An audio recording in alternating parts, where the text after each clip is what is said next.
and then said, book. Then we must discuss. Poirot with a warning glance. He held up the tunic, a button, and the third button was missing.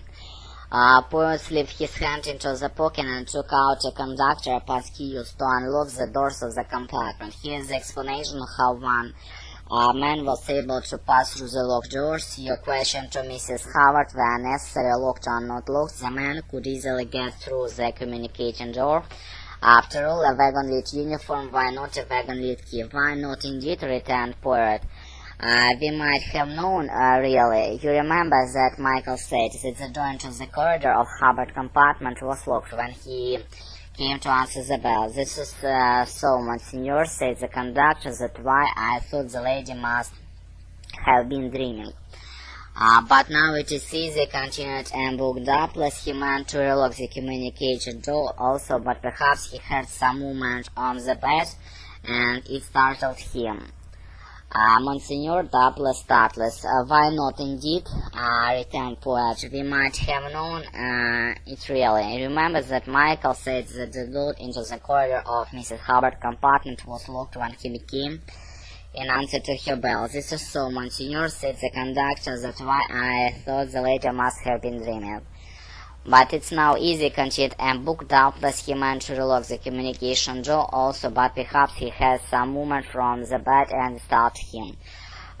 We have now, said Poirot, only to find the scarlet kimono true, and these last two compartments are occupied by men.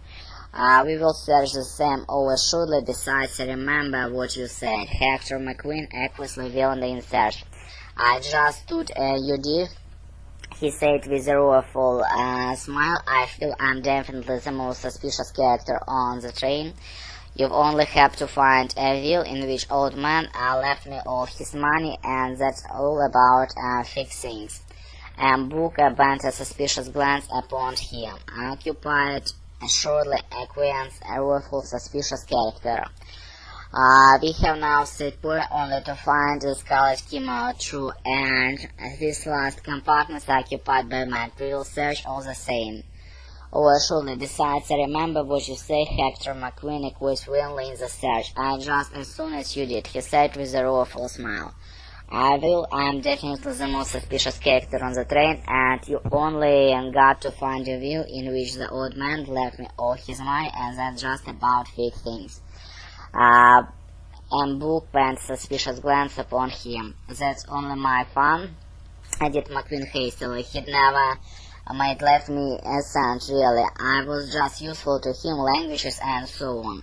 You're likely to be out of luck, you know, if you do not speak anything but good American. Then I'm not linguist myself, but I know what I call shopping, hotel, snappy bits in French, German and Italian. Hastily language linguist. Репетитор по скайпу с Маркичу 190.